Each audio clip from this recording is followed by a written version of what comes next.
안녕하세요. 김동섭입니다. 8월 3일 아침 시황하도록 하겠습니다.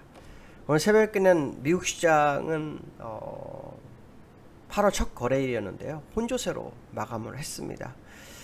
어저께 장중에 미국에서 그 초당파 인프라 지출안에 대해서 초당파가 합의를 했다 이런 얘기가 나왔죠. 지난번에 법안이 통과를 못해서 다시 합의를 받고, 그로 인해서 이제 8월 의회가 여름휴가를 가기 전에 본회의 표결을 할 예정이다, 이런 뉴스가 나오면서 사실은 그 선물도 0.5% 땡기고 막 그런 상황이 나왔었어요. 그래서 아시안 시장도 아마 그 영향을 상당히 받은 걸로 보거든요. 근데 실제로 뚜껑을 열었더니 다우는 하락을 해버렸고요. 나스닥도 소폭 밀렸습니다. 고점 대비로 0.7% 정도까지 상승했다가 음봉으로 마감하는 그런 상황이 됐습니다. 미국 시장에는 처음에는 이 인프라 투자에 대한 지출안의 합의가 시장의 핫 이슈였다가요, 나중에는 이제 다른 재료들이 나왔는데, 두 번째 나온 재료가 이제 델타 변이 관련해서 우려가 좀 나오고 있습니다. 일일 확진자 수가 현재 74,000명, 그러니까 플로리다에서만 2만 명이 넘었다고 하죠. 마스크를 안 썼는데 2만 명이 넘었다고 합니다. 지난번에 주말에 CDC에서 미국 질병예방통제센터에서 그런 얘기를 했죠. 백신을 맞아도 뚫리기 때문에 마스크를 착용을 권고한다, 이런 얘기가 있었어요. 근데 그 워싱턴 포스트지에서 이런 그 뉴스가 나오더라고요. 그러니까 워싱턴 대학에 건강특정 연구소가 있다고 합니다. 여기서 예측 모형을 만들었는데요. 그거를 이제 워싱턴 포스트지에서 인용을 했는데, 다음 달 중순, 근무 지금 얼마 안 남았잖아요. 이제 한 달 반? 이게 지금 이달에 이게 상당히 영향을 미치지 않을까 싶은데, 다음 달 중순까지 하루 30만 명 정도의 확진자가 증가할 거다, 이 얘기가 좀 나오고 있습니다. 그래서 이게 또 시장에 화두가 되나 싶어요. 그러니까 코로나가 생기고 문제가 패닉이 왔다가 백신이 개발되네, 왕정화 하네, 주가를 끌어올렸는데, 백신을 맞고도 코로나 확진자가 한 74% 정도가, 백신 맞은 74% 정도가 뚫리니까 이게 이제 문제가 좀 되고 있는 것 같습니다. 그래서 지금 영국도 마찬가지고 미국도 마찬가지고 부스터샷, 그러니까 3차 접종을 지금 생각을 하고 있다는 얘기도 나오고 있어요. 그래서 또다시 그 델타 변이가 시장에 상당한 영향을 좀 미치지 않을까, 그런 생각이 드는 상황입니다. 다음 달 중순에 30만 명이라 하면 10만 명 넘어가기 시작하면 좀 문제가 되지 않을까, 이 생각도 듭니다. 세 번째로는 뭐냐면 ISM 제조업 지수가 어저께 발표됐는데 59.5가 나왔습니다. 그러니까 시장 예상치 60.8이었는데 시장 예상치보다도 1.3 정도가 줄어들면서 시장이 이제 경기 둔화 우려 얘기가 또 시장에 흘러나오고 있고요. 그 다음에 네 번째가 뭐냐면 부채한도 적용 유예 기간이 7월 30일로 종료가 됐어요. 제가 이제 이걸 말씀드렸었는데, 앞으로 이제 2-3개월 동안은 기존의 현금을 사용할 수 있대요. 그래서 10월에서 11월까지 재무부가 비상 조치로 재정을 꾸릴 수 있다고 합니다. 근데 그 이후에 다시 의회에서 합의를 보지 않으면, 유예 연장을 못하면 상당히 부담이 되는 거죠.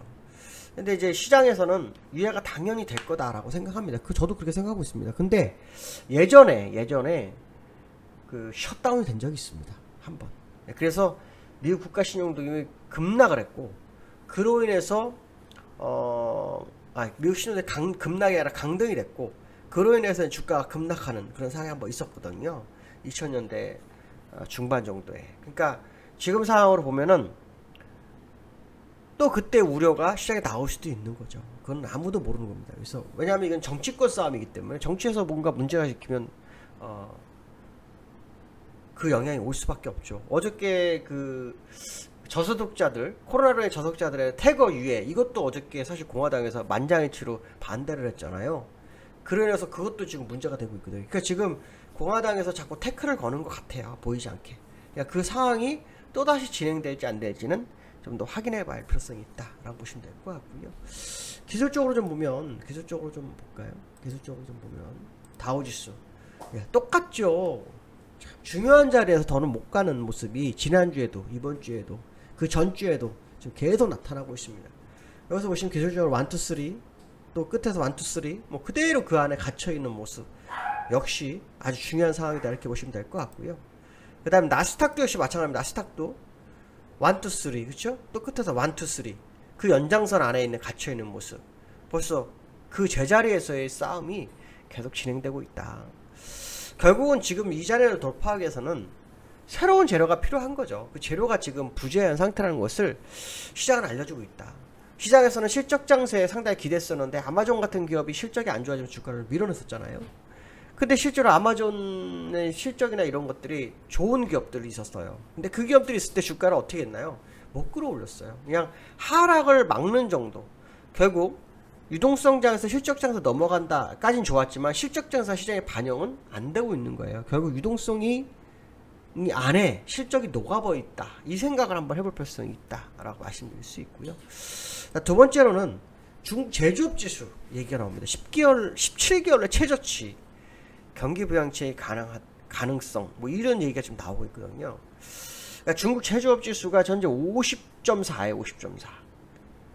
50.4인데 차이신 50.4인데 이게 17개월 최저치가 됐잖아요. 근데 일반적으로 50이 넘으면 확장세예요. 50이 넘으면 확장세예요. 근데 문제는 뭐냐? 정점을 찍고 내려왔다는 겁니다.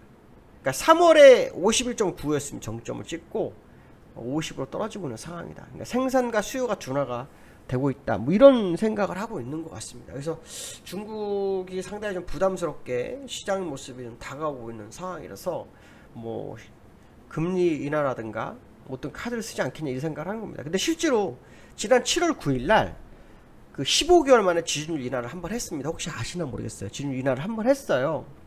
근데 그때는 이유가 뭐였냐면 0.5% 정도 지준율 인하인데 이 지준율이라는 거 뭐냐면 은행이 중앙은행에 돈을 맡기는 비율입니다.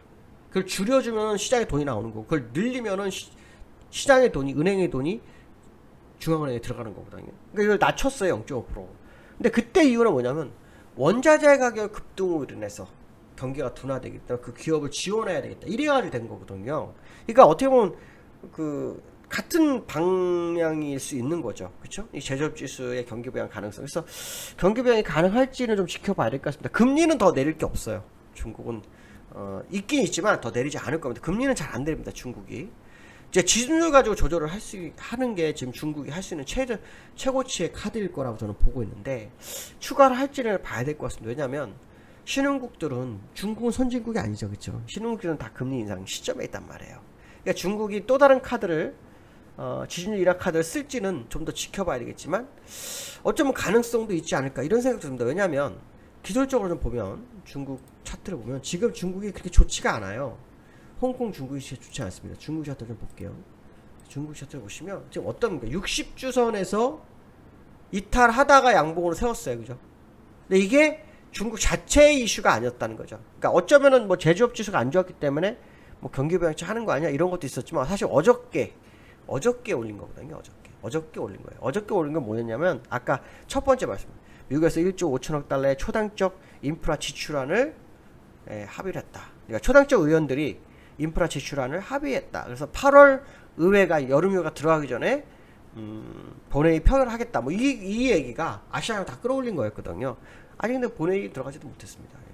그러니까 그게 했죠. 근데 그래서 미국 시장 0.5%만 0.6% 정도가 뛰니까 그 시간의 선물이 아시아 시장에 다 같이 올라갔다 이렇게 보시면 돼요. 그러니까 급 나가던 아시아 시장들이 반등의 어떤 기회를 잡았는데 이게 본장에 가서는 별게 없었다 이거죠.